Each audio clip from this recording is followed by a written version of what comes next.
What's happening, fishing friends? Welcome to another episode. Today we've got a reel review, one that people have been asking for a while.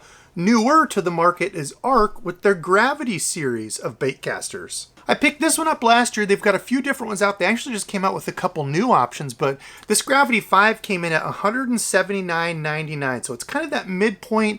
What do we think of it? Usually I'm a little shy to get reels that are newer to the market. They all seem to be kind of a copy and paste, graphite frame, graphite sides.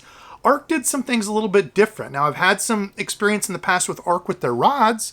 Those have been out for quite some time. Had some really good experiences, really liked the rods.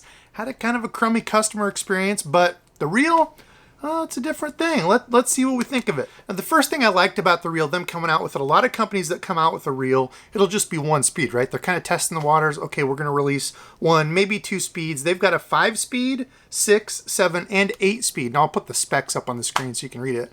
But different speeds on release, including a 5, which seems to be not as easy to find these days. So that was pretty cool that they did that. This one, the Gravity 5, comes at 7.1 ounces. So nothing too crazy, but respectable. I think anything just under 7 is probably average. 7 ounces right around in there is pretty average weight. And, if you're comparing like a 7 ounce to a 6 ounce, if you're fishing it all day, it's not a crazy difference. Now, if you cut 3, 4, 5 ounces off, you can feel it, but pick up a musky rod or a big pike rod and fish with that all day, and you won't complain about your 7-ounce baitcaster. This one holds 100 yards of line, and as you can see here, speaking of line, they put in a built-in line indicator. I'll give you a close-up look at this here in a second. Pretty neat that you can see that. So I've got 12-pound on mine. I like how this is inside where you can't mess with it and accidentally bump the dial. So that's pretty neat to it. It is an aluminum frame, which I'm a big proponent of. Anything $99 and up should at least be aluminum. This does have what they call the carbon fiber side plates. I don't know how much stronger that is than graphite. That's something I've talked about before. I would love to tour and do some testing on aluminum versus graphite versus some of these higher carbons, which are supposed to be just as strong as aluminum. I don't know. I don't buy it. I like the aluminum frame. You get less flex. They last longer for your money. Now, if you're getting a $40 reel, you can't expect that, but 100 above should be aluminum. Overall cosmetics on it look nice. It does have the aluminum handle, an aluminum star drag that does click there, as you can see. Spool tension knob does not click, but it is also an aluminum, a metal type, which is nice. Doesn't seem that they skimped on parts with this. I like that. I don't like the little tiny handle knobs that they put on here. Y'all know I prefer a larger knob to grab onto. These, they're definitely on the smaller side, kind of like the Tatula 100. I don't love that design at all, but some people like it, just not my personal preference. Now you can see on the bottom here, there's a little lever that you push back to unlock this to get your side plate off.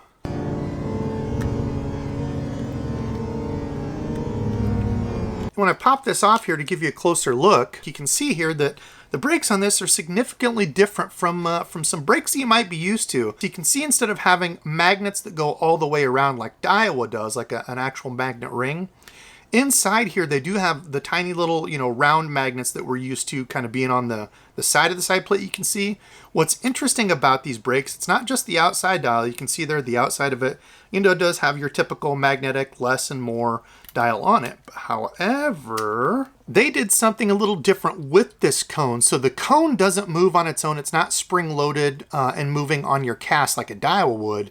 This one locks into place. You can see it has the Roman numerals there, 1, 2, and 3.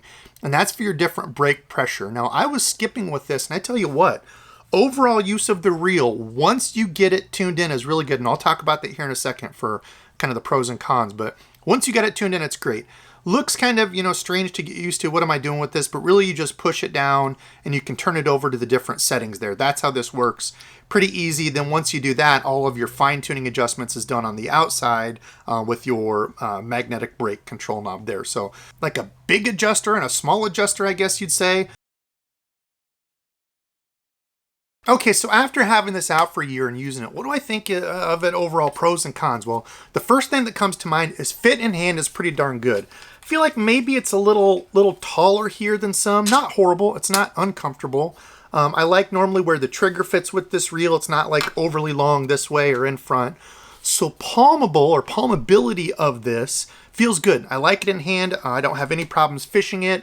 I do also like the front. It's kind of like the new Revos, how this is angled just a bit. so your finger can sit here if you like to finger your line like I do. But otherwise, cosmetics of it, it's a clean looking reel. I like that it's just kind of a grayish silver. I like boring reels. You know, they go with everything. Put it on this, the Kistler Chrome, and you've got all black and gray. It looks sweet.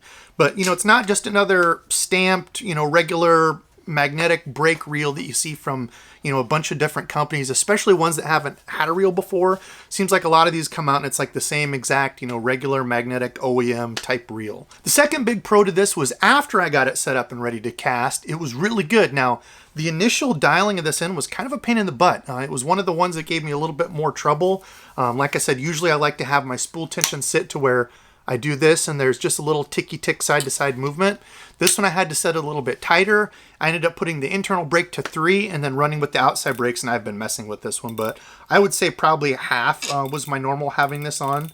And just to show you here, this is less, and you just turn this dial around, you can see they're toward the more. And I was skipping with it. I still got really good casting distance with it, you know, pitching and flipping with it. It did everything really well. You know, sometimes you'll have those reels that seem to cast well, but you try to pitch and flip, and maybe you had to have it too light for casting, you know, vice versa. Some reels can be really good at casting out normally, but like skipping, they suck. This one did everything. So once I got it dialed in, and that's going to be a con if you can't tell. Once I got it dialed in, it was easy to go.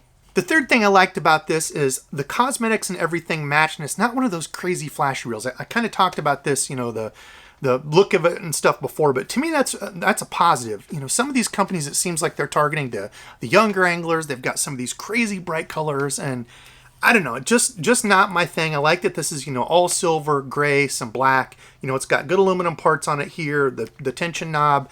Of course, as you go to the lower price ones, I'm sure they're not that way, you know, maybe. But with this one specifically, this Gravity 5, kind of the middle of the line, you know, it's set up to compete against the Shimano Corrado. So what do you all think? Maybe we'll do some comparison videos soon, but do you think it can hold up to it? Well, considering this is a $180 Baitcaster, what were some of the things that I didn't like about it? Now, as I already talked about, small handles, I hate the small handles. I would rather have the actual handle piece a little bit longer. This is pretty average. I don't know if it's a 90, 95 millimeter. I personally like just a little bit longer, 95 or 100, I think should be normal, but a little small there, and these little tiny handles here, the little knobs, I personally do not love those. And it does seem strange that it's a little farther out. So my hand seems farther out here, like I'm reeling clear out to the side. Now, does it affect the performance? No, just some things that I didn't like. The next thing would be getting that dialed in. Like I said, it was hard to get dialed in, and it's definitely not user-friendly for like somebody first getting into it. I could see somebody just taking this out of the box, not reading instructions, and only doing this. And I don't remember if they had it set on 1 or 2 inside, but possibly getting frustrated with braking. Now, that's their fault for not reading the instructions, right? But it is one of those where you have to open it up and actually get to the inside. And opening this up, as you can see when I was showing earlier, this doesn't twist off. So it's not one of these where you unlock it and then twist this easily.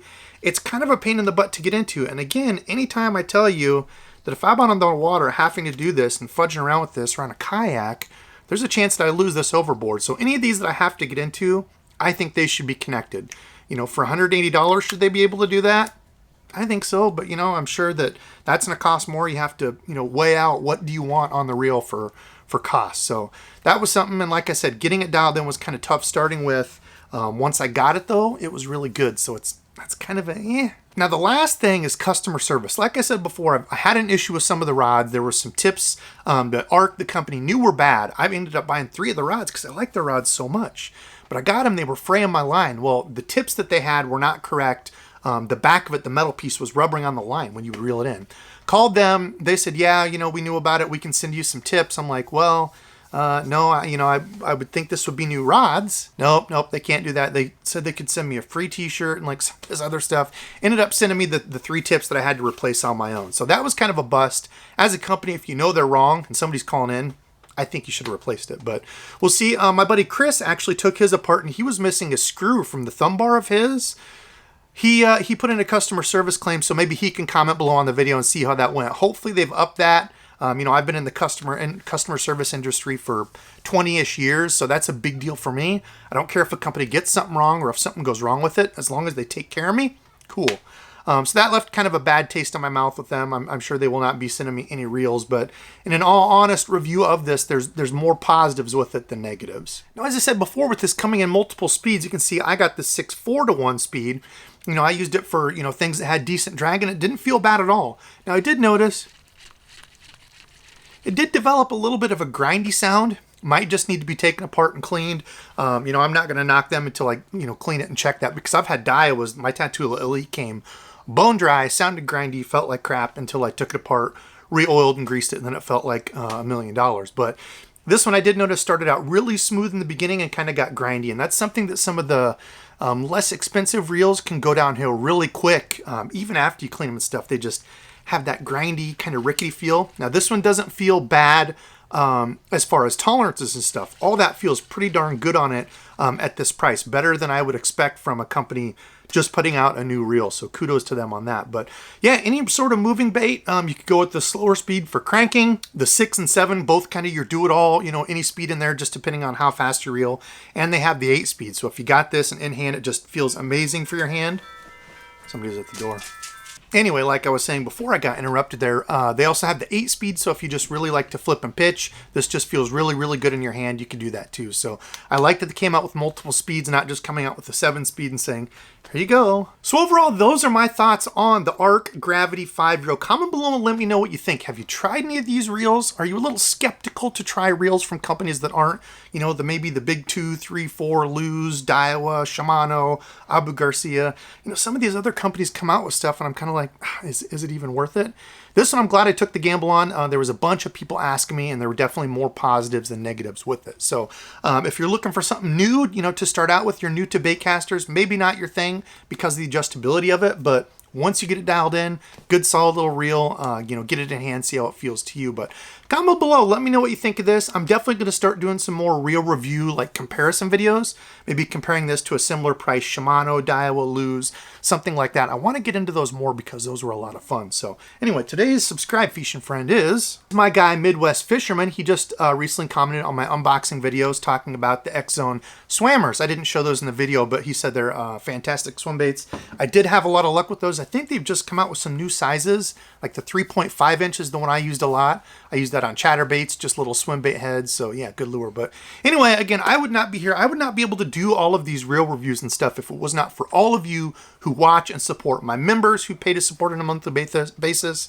Don't think you have to pay. Just watching, liking, commenting helps me out a ton. So if you like the videos, drop a like, comment, do all those things, help support me. That's it for me. I got to get out of here and edit. So love you all. Thanks for watching, and until next time.